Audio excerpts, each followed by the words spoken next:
Salut bien-aimés, c'est Pasteur Ricardo. Je viens vers vous aujourd'hui pour vous apporter une parole, une petite exhortation. Nous allons simplement partager la parole ensemble et je crois que nous allons passer des bons moments, des moments formidables dans la présence du Saint-Esprit. Vraiment, je demande que vous puissiez en fait être attentifs. Et je vais vraiment parler de l'appel de Dieu dans la vie de l'homme. L'appel de Dieu dans la vie de l'homme, c'est quelque chose de très, très important.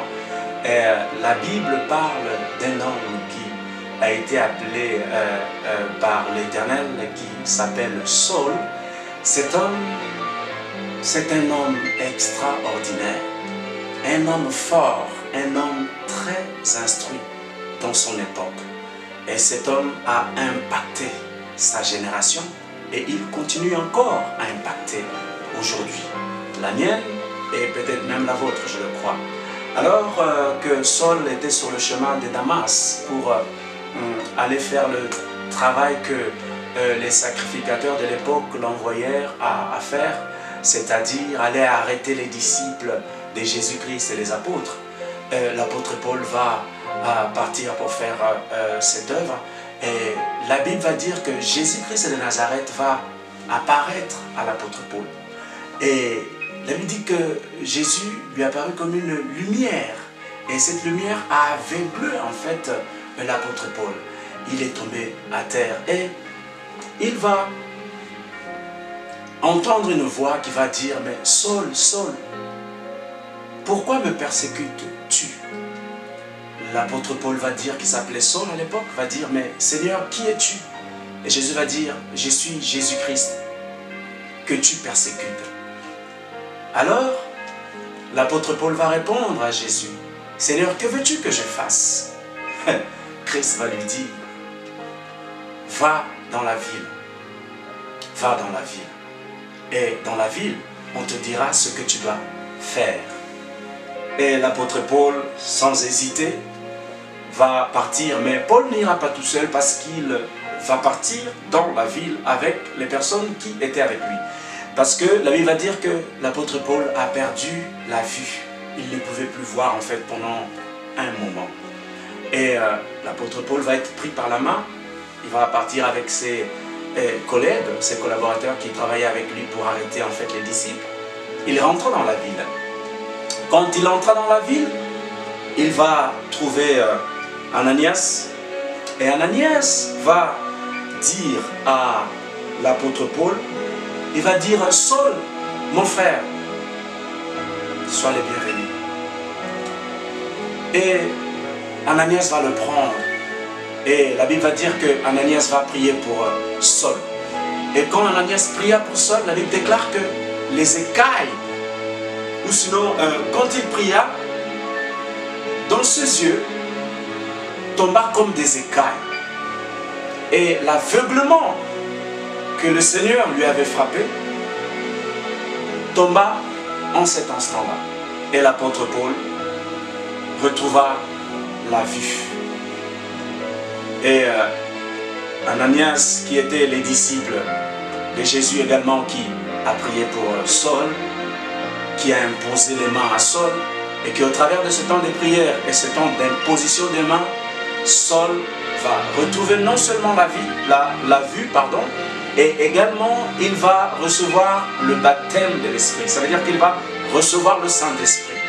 Et quand Paul reçoit le Saint-Esprit, nous voyons par la suite que l'apôtre Paul a influencé tellement sa génération à cette époque-là. Et Paul n'était pas simplement celui qui a apporté la parole, l'évangile, qui a libéré un message droit, un message qui a transformé les cœurs, un message qui a changé les vies.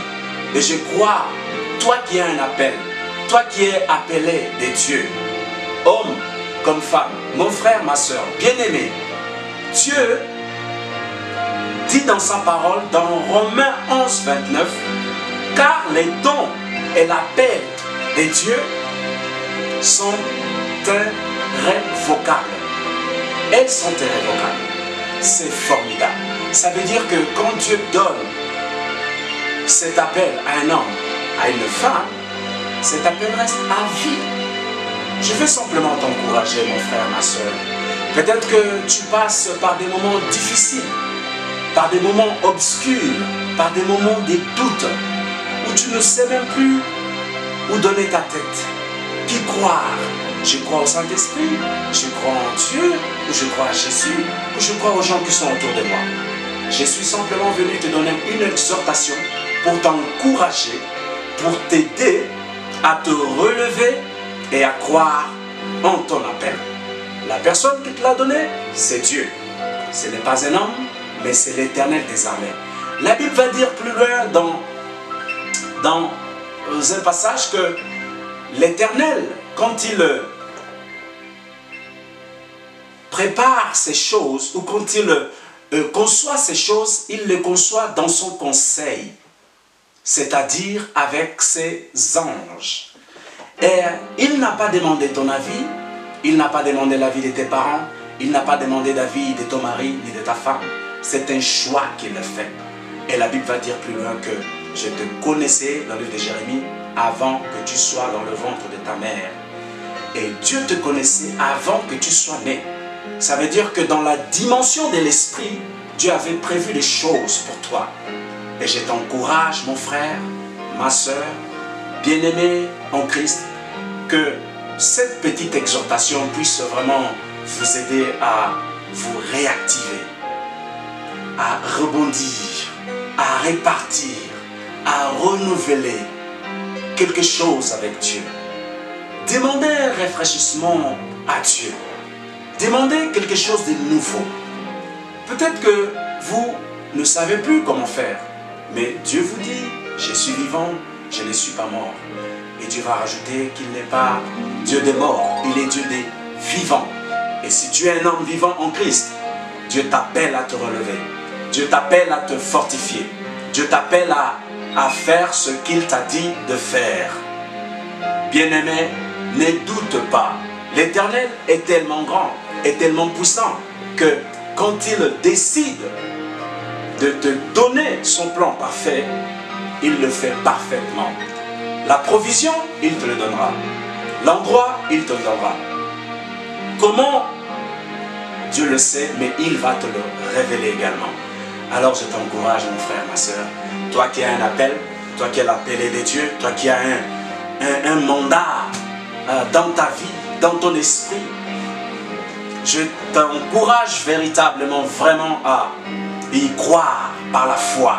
Parce que la foi vient de ce qu'on entend. Ce qu'on entend vient de la parole de Dieu. La parole de Dieu est vivante. Elle est très efficace. Alléluia. Dieu est merveilleux. Alors que nous avons passé ces petits moments ensemble, je vais demander à Dieu de vous éclairer, de vous aider à retrouver le chemin, le cap, dans le nom puissant de Jésus. Père, merci pour cette exhortation. Seigneur, je te bénis parce que tu es merveilleux et glorieux.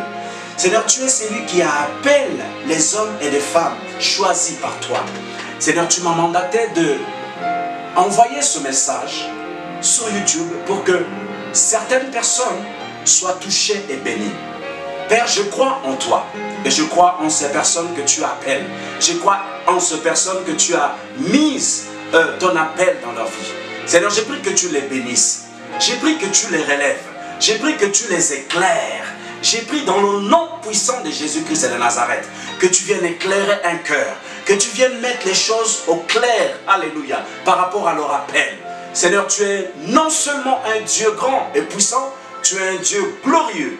Alors que mon frère et ma soeur se posent tellement de questions, Père, je prie dans le nom puissant de Jésus, que ces questions qui viennent troubler, Seigneur Père, sa conscience, qui viennent troubler son esprit, même ses sommeils concernant son appel, je les chasse au nom puissant de Jésus et j'appelle la lumière de Christ dans leur vie. Alléluia. Seigneur, tu es merveilleux, tu es glorieux. Je te rends grâce, Seigneur.